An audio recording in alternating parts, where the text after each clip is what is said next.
And the Duchess of Woke, Meghan Markle, spent her birthday without Harry. Are there cracks appearing in this chaotic union? Oh my gosh. Please send your thoughts and prayers. It's Page Six that's reporting that Meghan celebrated her 42nd birthday by going to see the Barbie movie with Ellen DeGeneres, his wife, Portia de Rossi, and a few girlfriends. She also stopped by a local resort in Santa Barbara for dinner and drinks, where she took photos with a bridal party. That seems very relatable and sweet and kind of fun. Not a normal Meghan story that we hear. But that's right. Prince Harry stayed at home with the kids. Then when we did see them Wednesday night, when she was kind of in that black and white dress, it seemed like Harry got in a different car. She was walking feet in front of him in the paparazzi shots. So I don't think that any of the things they've done over the last few days to try to squash those trouble in paradise, honeymoon is over rumors. I don't think anything that they've done over the last few days has settled those. And do you think, I mean, their empire seems to be crumbling? The Spotify deal is falling apart. Apparently the Netflix deal is teetering as well, and that's the big one. That's worth $100 million. Perhaps they envisaged this launch into a glittering career in the media, but really people were just interested in that first documentary where they spilled the beans on the royal family, and after that people are a bit like, nah, there's nothing else there. Yeah, I think that we're glued to the soap opera, right? Because I don't know of anything else that they do or anything else that they contribute. It just seems like they talk about the royal family, but and that's it. Prince Harry and Meghan Markle are facing a serious image crisis in the United States. According to royal commentator Kinsey Schofield, Americans, once fascinated by the Duke and Duchess of Sussex, are now growing tired of what many see as their endless cycle of blame, drama, and victimhood. So, what's behind this growing backlash, and what does it mean for the couple's future in Hollywood?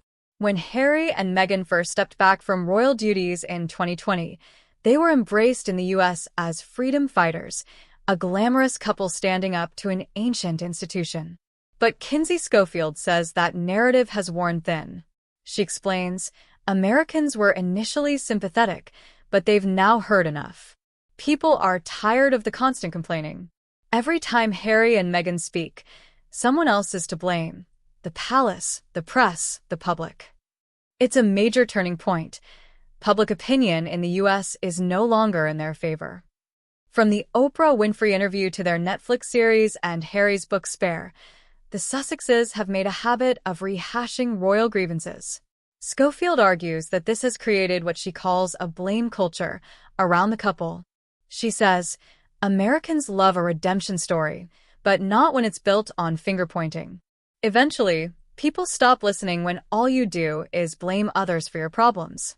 But just in regards to that Spotify deal, they're on the cover of People magazine here in the States this week, and there's an interesting quote in there from a source close to Harry and Meghan, claiming that they were given no formal lay of the land when it came to Spotify or how a podcast works. And it says that they were already unsteady on their feet before the ink was dry. And they said that they did pitch a lot of ideas to Spotify, but there was too much red tape and Spotify wasn't moving fast enough for them, which I call garbage on, Leo. I just think that they're always blaming other people. It's just like when Meghan said nobody formally trained her into becoming, the Duchess of Sussex. No one helped her in the royal family. You got to see, when you are given an opportunity as significant as the Spotify deal, monetarily and just blessing-wise, you need to take the initiative. You need to be ambitious enough to open up a book, go Google, Wikipedia, do whatever you have to do. But you've got to stop blaming other people. And I think that that's one of the things that the American public is tired of. It's always someone else's fault. Yeah, well, I mean, you can see how hard I'm trying with my opportunity covering for Mark, Kinsey. And just quickly before we go, the Duchesses are at war. Why is Meghan upset with Kate?